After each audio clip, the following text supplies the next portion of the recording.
Hello everyone, hope you are doing fine and well.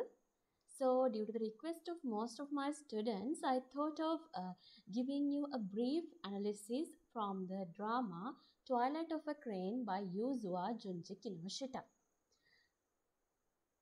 I hope you guys have read the drama. So, this is just an analysis and looking at the themes, techniques, and the characterization. So, looking at the writer, Junji Kinoshita was the foremost playwright of modern drama in post-war Japan.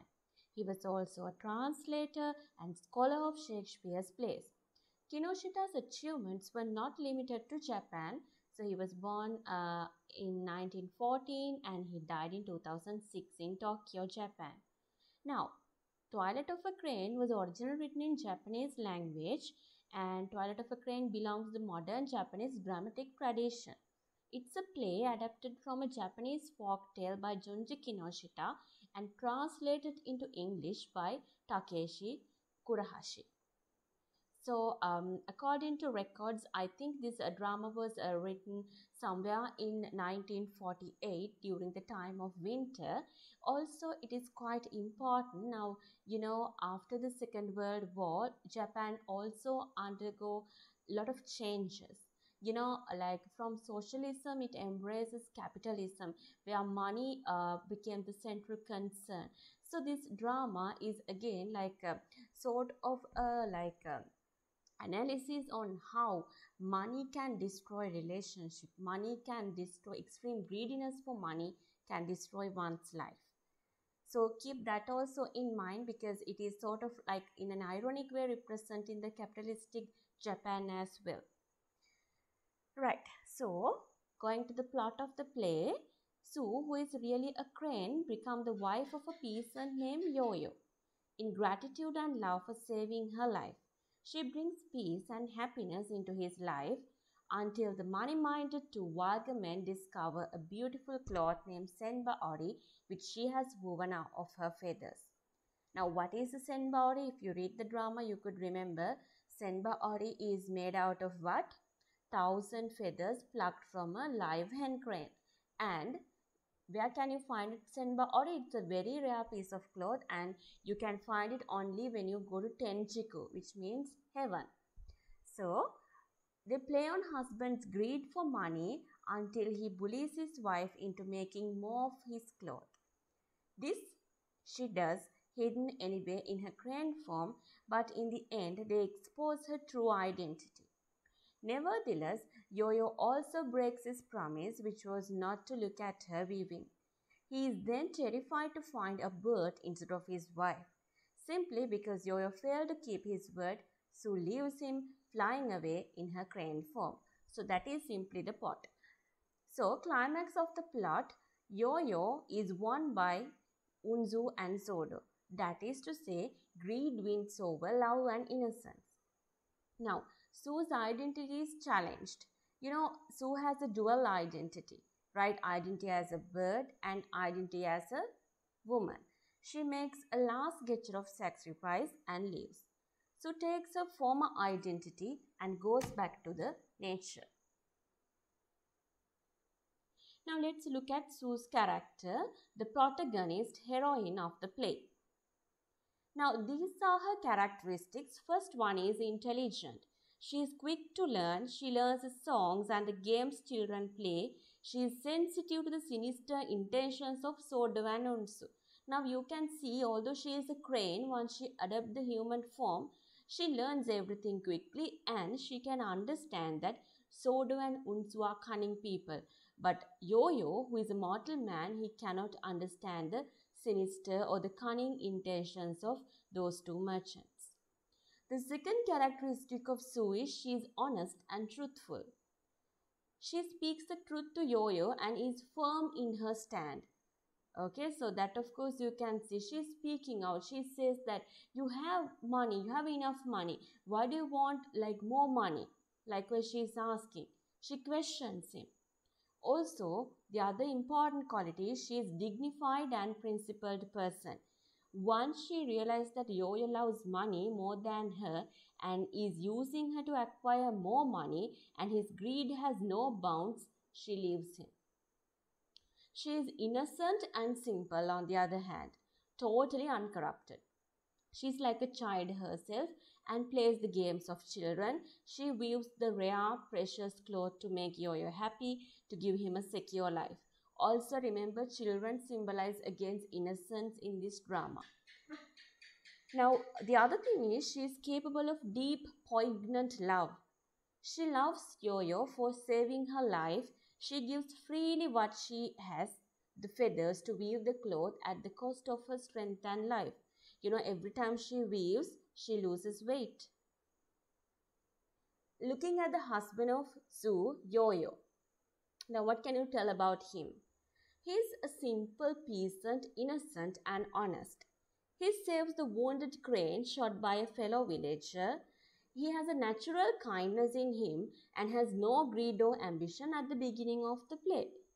Even Sue says that you're once so innocent and kind that you take the arrow out of my back solely through tender-heartedness and only out of sympathy for me. So you can see he was a good man. That is why Sue comes back in return to help him. He is happy and contented with his way of life. He is childlike and play with children.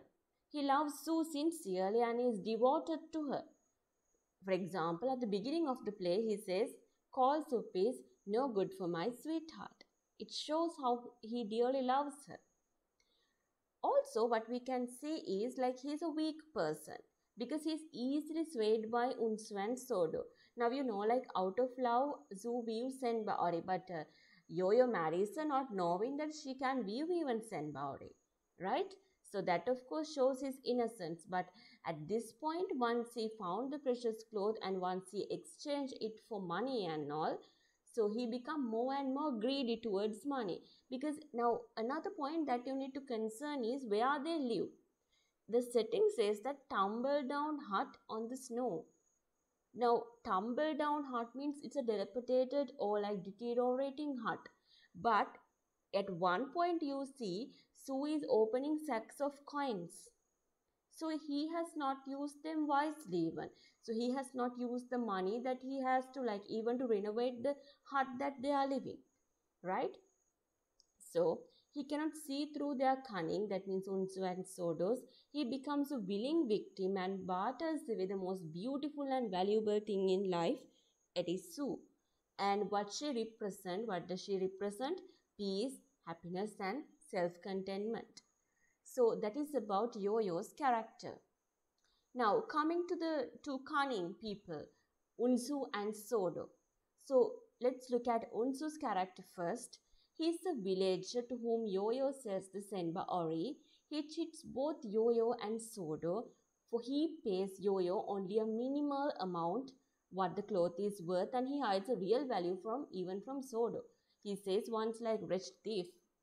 Like Sodo, he is ignorant and superstitious. Okay, so it's like unlike Sodo, he is ignorant and superstitious. Although he is cunning, he is simple. He does not understand the value of the cloth. He has been making a cheap profit because he doesn't know the exact price of the Senbaori. Like his friend Sodo, he is chauvinistic and has no regard for women and consideration for them. Chauvinism means the male dominative nature, trying to have disrespect towards women and overrule them, control them likewise. He joins forces with Sodo to pressurize Yo-Yo. Then Sodo's character, another villager with similar traits, he is even cruder because he walks into the weaving room and discovers the crane feathers.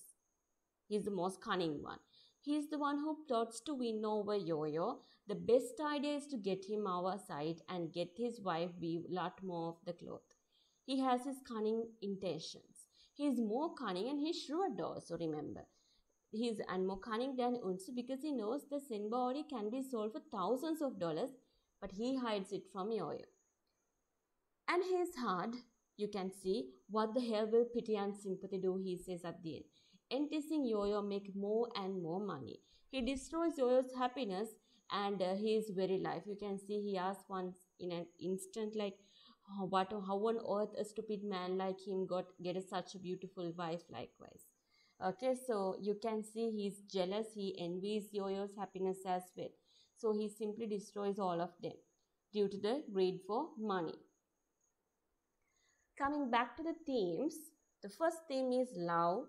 Love as the foundation of happiness and peace, the unconditional love of Sue. Yo-Yo barters away love for money and ruins his life. I hope you understood that. Then the money and greed, those two are presented as corrupting elements. It entices Yo-Yo and destroys his relationship with Sue, Unsu, and Sodo are agents of money, buying and selling the capitalistic society, which I told you earlier. So they are like, they are the agents of money, right? So new mutual understanding. Yo-Yo cannot understand Sue. He reaches out to a different value system. Sue doesn't understand Unsu and Sodo as they represent another way of life, greedy, vicious, and corrupt. The next point is femininity versus male chauvinism. Sue gives all to the man she loves, and Unsu and Soda wants to exploit her. So, feminism, you can see the feministic traits in Sue's character, where she is a dignified, principled person, versus male chauvinism, where men try to control. If you could remember, Yo-Yo says, weave the stuff right away. If you don't, I will leave you. Right? So, trying to control her because she is merely exploited, because she is weaving clothes out of her strength, her feathers, her energy, right? Then the setting, it's quite important. Now, when you're looking at the drama, the setting is quite important. Setting means the background. So, when you're talking about the background, you can divide it into social background, economic background, or the physical background, likewise. The immediate surrounding. Now, the country is Japan. Location, a rural area near a lake, tumble down hut in the snow. The season is winter. Social setting, as the stage directions indicate, poor farming community, and the time is the twilight, as suggested by the setting sun is illuminating the western sky. So, looking at the techniques, first we see the flashback and flash forward technique. The coming events are forecast by Unsu's words. Fanciest cloth you would ever see, made of 1,000 feathers plucked from a live hen crane. Unsu finds the crane feathers in a weaving room. Yo-Yo remembers saving a crane. Actually, it should be Soda finds the crane feathers in weaving room, and Yo-Yo remembers saving a crane. Crane, you say a crane. Yes, I remember now. One day when I was working in the field, a crane came down with an arrow stuck in its back and saved its life. So, suspense. Sue did not want anyone to peep into the weaving room. She took from the crane a form to weave, but Unsu and Sodo peeps in. So, he urges Yo-Yo to look also. Yo-Yo, I will never peep at you, changes to Yo-Yo. What a crane in this room. I want to see Sue. I can no longer take the form of a woman. Okay.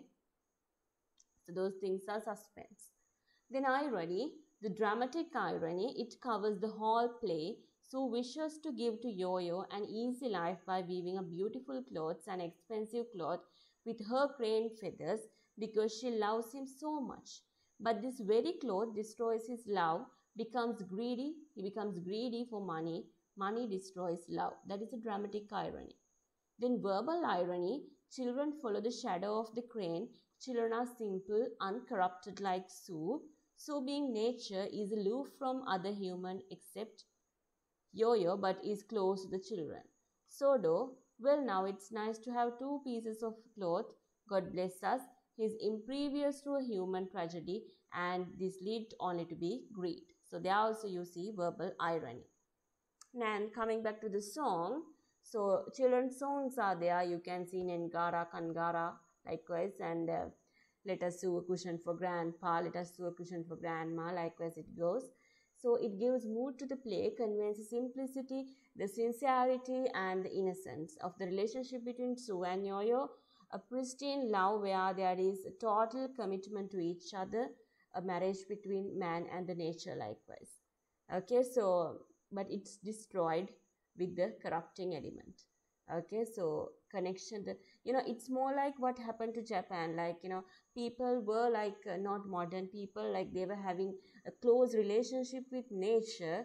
Okay, humans were having close relationship with nature, and the cravingness, greediness, all these bad emotion, and also capitalism crept into Japan, and the simplicity of the people were destroyed. Then the title, Twilight of a Crane, play is set in the twilight between night and day. It also suggests the ambiguity and identity of Sue. Okay, so she has both woman and bird identity and changes from one to other. Her life as Sue is short. It is like twilight. It also suggests the fantasy that is woven in the play. So title is also significant. Her life as a bird is very short. Okay, it's like the twilight time. Okay, so it's the end, and thank you so much, and sayonara.